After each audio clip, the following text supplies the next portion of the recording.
Dentre todos os belgas, eu arrisco o palpite que é o estilo mais produzido no Brasil. E ele é a Witbier.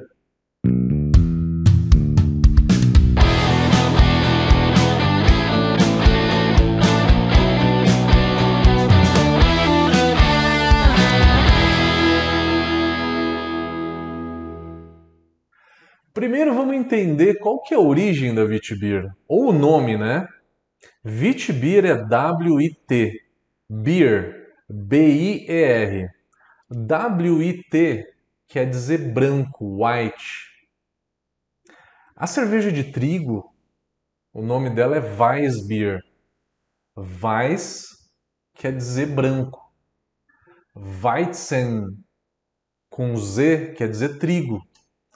Mas é mais comum a gente ouvir falar em Weissbier. Weissbier é cerveja branca. Da onde que veio esse nome? Na década de 70 até a década de 70, todas as cervejas de trigo, ou a grande maioria, na Alemanha, elas eram um pouco mais escuras, mais caramelizadas. Amber é o que eles chamam hoje de Bernstein Weiss, que é uma cerveja de trigo um pouquinho mais caramelizada. Ela é amber, né? Usa um pouco de malte caramelo e tal. Poderia até ser marrom, alguns exemplares eram meio marrom na época. E aí na década de 70 surgiu, se padronizou, se acostumou a fazer a cerveja de trigo mais clara. Então eles chamaram de a branca. A branca. Por quê? Todas as outras cervejas de trigo, elas eram amber, um pouco marrom, né? Então, a cerveja de trigo ela ganhou o nome de branca, Weiss. Depois da Weiss veio a Witbier. Witbier quer dizer branco em holandês, porque ela é uma cerveja, né, feita na Bélgica, onde que a gente tem uma grande parte da população que fala holandês.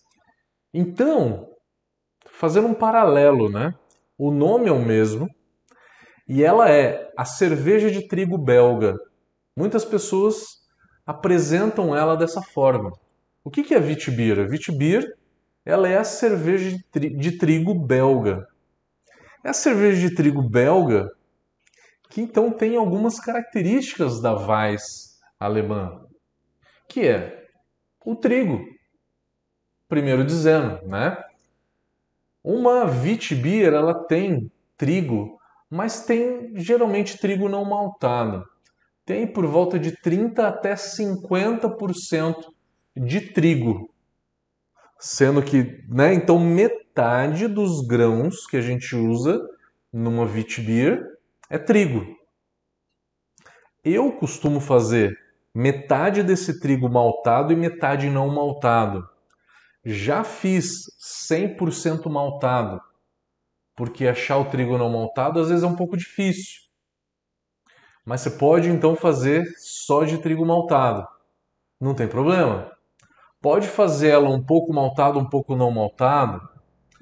Alguns belgas declaram que fazem todo o trigo que colocam é trigo não maltado. Qual a diferença de um e de outro? O trigo maltado, ele é um pouco mais adocicado. E o trigo não maltado, assim como a cevada não maltada, esse comparativo que eu estou fazendo, ele vale para a cevada e para o trigo. Maltado, ele é mais adocicado. O processo de malteação deixa o malte mais adocicado. E não maltado deixa ele um pouco mais picante.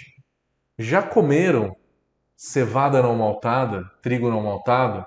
Perceberam que ele é um pouco picante? Ele é um pouco picante e acaba combinando essa picância com as especiarias que a gente tem na Witbier, como a semente de coentro, que dá aquele aroma de casca de limão, né? Remete um pouco de cítrico ali, e a casca de laranja propriamente dita. Então, usar trigo não maltado ou não vai do seu gosto. Eu acho que fica legal usar um pouco de cada, tá? Mas pode usar 100% trigo não maltado, caso você queira fazer uma versão bem belga, né? Fiquem à vontade. Então, ela é uma cerveja de trigo. Ela usa uma levedura não alemã. A Weiss alemã, ela dá aquele aroma de banana bem intenso e dá um cravo também bem intenso e bem definido. Já a Witbier usa uma levedura belga onde que essa levedura ela dá um frutado, mas dá um frutado bem mais baixo do que uma Weiss. E um fenólico quase inexistente, dá um fenólico baixo. Por quê? Eu quero na Witbier equilibrar os sabores de fermentação com as especiarias e também conseguir sentir um pouco do malte. Apesar que o malte é o que menos se sente aí, né? Porque só malte base, né? Vai ser só trigo, vai ser pilsen. Se bobear um pouquinho de Munique, mas muito pouco, ou um malte caramelizado bem claro. Se você exagerar, colocar, por exemplo, 10% de Munique, a cerveja já fica um pouco âmbar e ela começa a criar corpo e aí começa a se descaracterizar. Então, a priori, não use nenhum malte especial, só malte base. Então, falando já do grist de malte, né, da composição de malte, você pode ficar então aí. Eu gosto 25% de trigo maltado, 25% de trigo não maltado, ou pode até aumentar um pouco do não maltado, 30% não maltado e 20% maltado. Aí o resto você brinca ali entre Pilsen e Pale Ale. O Pale é interessante. O Pale é interessante para subir um pouquinho só o malte. Pouquinha coisa. Cuidado para não jogar muito Munique. Se usar, usa Munique 1, não usa Munique para deixar a cerveja muito encorpada. Ela tem que ter um corpo leve. Então o malte dela é simples, é isso. A graduação alcoólica dessa cerveja, ela é na média 5%. O BJCP aceita de 4,5 a 5,5 de álcool. A coloração dela é de palha claro até um amarelo, tá? Até um amarelo não muito dourado, tá? É um amarelo claro. Então ela é uma cerveja clara. E se ela é uma cerveja clara, é porque ela usou só malte claro, lógico. Uma cerveja muito turva. Essa turbidez ela vem tanto da levedura quanto do trigo. Vamos falar de lupulagem. Por último, a gente fala de fermentação. Fermentação talvez seja um pouco mais complexo nessa história. O IBU de uma cerveja dessa é de 8 a 20 IBUs.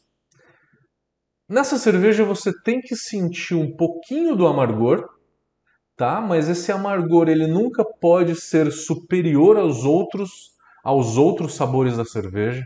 Nunca pode ser o principal destaque da cerveja.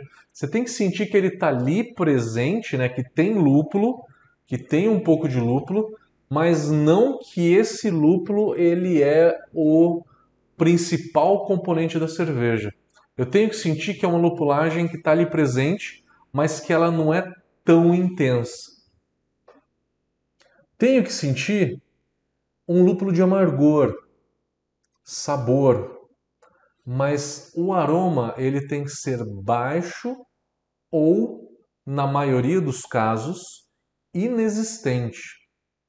Não vou jogar dry hop de forma alguma e eu não jogaria aí um lúpulo de 0 minutos, nenhuma lupulagem de 0 ou no Ripple, tá? Não jogar. Eu jogaria um lúpulo aí a 10 ou 15 minutos. Quanto? Uma quantidade baixa, 0,7 gramas por litro, mais ou menos por volta disso, tá? O IBU dela é de 8 a 20. sem medo de errar, usa na média 14, 15 IBUs para uma cerveja dessa tá bom. Já vi Witbier com 25 IBUs. Começa a aparecer um pouco demais o amargor dessa cerveja. Começa a descaracterizar. Já vi lupulagem de zero. Se for fazer uma lupulagem de zero, faz a 0 minutos de fervura, ali na hora que você desliga o fogo. Não faça mais do que 1 grama por litro. Tenta aí 0,5, 0,7, 0,8 gramas por litro. No máximo 1 grama por litro de lupulagem no flame out a 0 minutos, tá? Mas geralmente não tem. Que lúpulo que a gente usa? Para amargor, um lúpulo genérico. Eu uso geralmente um Magnum, tá? Que é um coringa para amargor. É um lúpulo que cabe para muitas cervejas. Pode usar um Magnum, um Columbus, um Nugget, sem problema nenhum. E de final de fervura, geralmente um lúpulo que a gente usa em lager, tá? Um Mittelfru, um Saaz, um Hersbrucker, um Spout, Strice Spout, Styrian Golding. Geralmente não se usa tanto os lúpulos ingleses, mas dá para usar, tá? Eu nunca usei muito, eu sempre fui mais para a linha mais clássica, aonde que é essa lupulagem de lager, tá? Então eu sempre usei os lúpulos mais alemães, tá? Alemães, tchecos ou eslovenos. Até polonês, né? O Lubliner, por exemplo, que é um lúpulo polonês muito bom, pode ser usado. Lúpulo francês como Aramis pode ser usado também. Então é aquele lúpulo floral, herbáceo, picante, que é o lúpulo característico de lagers. A lupulagem é muito tranquilo, o malte super tranquilo. Vamos falar agora da fermentação dessa cerveja. Tem gente que faz ela de uma maneira mais simples, pega aí uma levedura mais neutra, como um S05, como um Nottingham, aonde que não traz muito sabor para a cerveja.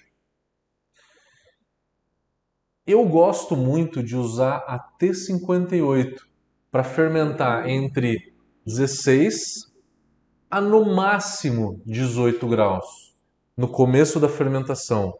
Estou falando da temperatura do início da fermentação, que é o início da fermentação que diz o quanto que essa levedura vai esterificar, tá? Então, é começar ela com uma temperatura mais baixa. Mais do que 18, vai acabar parecendo uma tripel, tá? Onde que o perfil de fermentação é muito mais alto. Muitas tripel também, a maioria das tripel, por exemplo, a tripel Carmeli tem aí coentro e casca de laranja, né? E quando tem uma fermentação muito mais intensa, fica mais com cara de tripel. Na Witbier é deixar esse perfil de fermentação bem mais baixo. Vocês lembram, vocês sabem de todas as lives que eu falo, qual que é o motivo da gente fazer a parada proteica? É esterificar mais. Numa Witbier, eu não faria a parada proteica. Eu arriaria o malte logo na temperatura de beta-milase. Tá? 62, 64, 67. Não faz rampas acima de 68, porque aí deixa a cerveja muito encorpada. Mas é arriar o malte numa temperatura já da beta-milase, não fazer a parada proteica. Para que não esterifique muito. Eu não faria então a parada proteica nessa cerveja, eu arriaria direto na beta-milase. Faria beta, alfa e mash out, tá?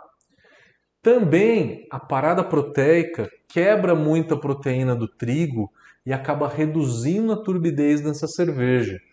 E o contrário, a gente quer turbidez numa Witbier. A gente não quer uma cerveja limpa. A gente quer turbidez. Então, esse é o detalhe na mostura. E lá no final, na fermentação, fermentar, iniciar essa fermentação entre 16 e 18 graus, não mais do que 18. E aí a parada de diacetil você pode subir para 22, porque aí já não vai esterificar mais tanto. Falando das especiarias, gente, um detalhe muito importante. A Witbier, ela aceita apenas semente de coentro e casca de laranja.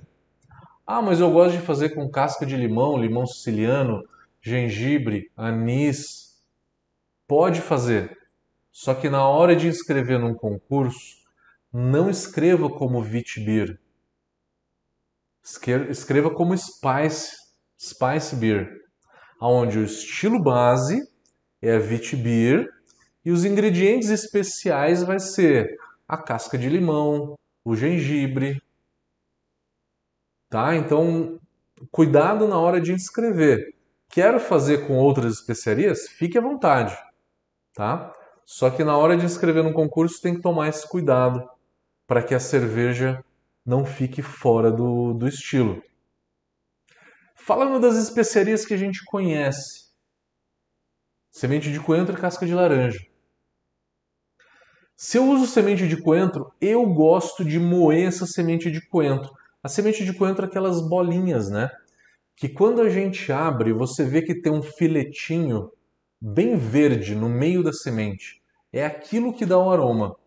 Eu moo na hora, tipo 1 ou 2 horas antes de adicionar na cerveja, coloco no hop bag e jogo no final da fervura, nos últimos 10, 15 minutos de fervura. Quanto? Se você moer a semente de coentro, por volta de 0,7 gramas por litro. E a casca de laranja? Você tem N maneiras de pegar essa casca de laranja.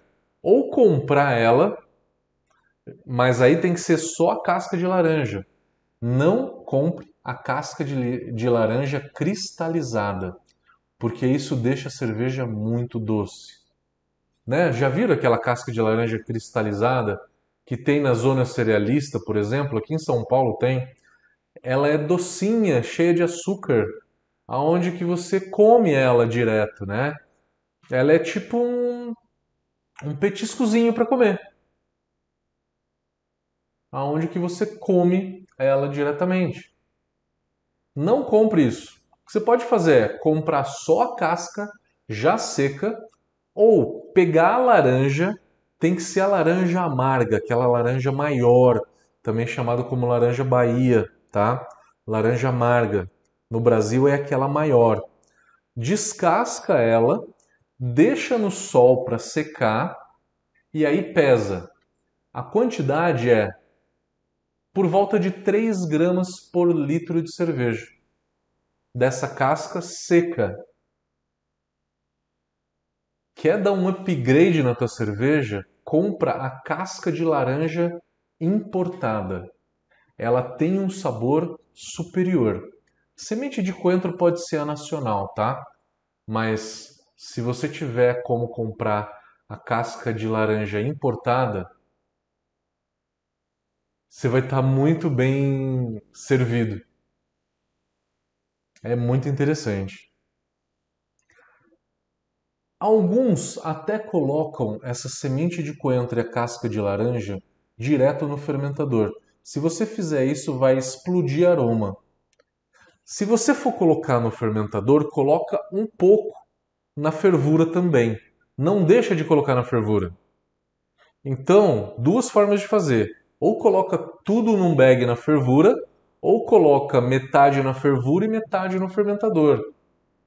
Já na maturação, tá? Pode colocar direto na maturação. Ou finalzinho de fermentação.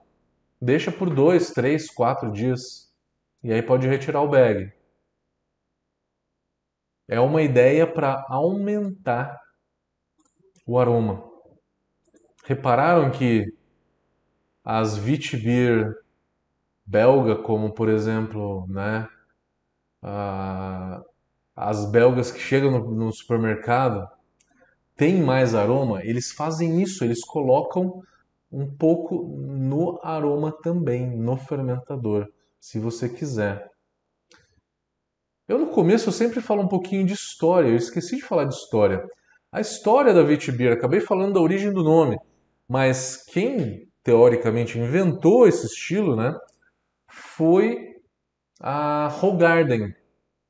É uma marca de cerveja que tem muito no Brasil, hoje é a Ambev, mas foi ela que lá na Bélgica, por volta da década de 60, inventou esse estilo, colocando aí então a semente de coentro e a casca de laranja nessa cerveja. Você pode colocar um pouco de aveia também, voltando, então, de 5 a 10% de aveia, se você quiser colocar, agrega no corpo, é bem positivo, é bem legal para a cerveja. Pode colocar também.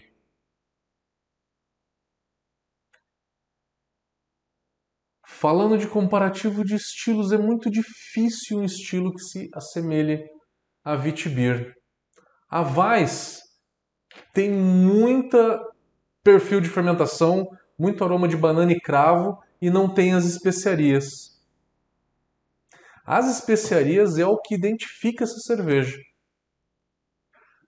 Tem um estilo que se originou da Witbier, que é a White IPA. A White IPA é uma Witbier com lupulagem de IPA. Aí sim. Só que você não vai confundir com uma White IPA, porque a White IPA vai ter muito aroma de dry hop e vai ter um amargor bem mais alto. Então não se confunde tanto. A água dessa cerveja, o cálcio, você vai deixar o cálcio por volta de 80 a 100 ppm. O magnésio de 15 a 20 ppm. E o cloreto você pode subir um pouco, de 120 até 150 ppm.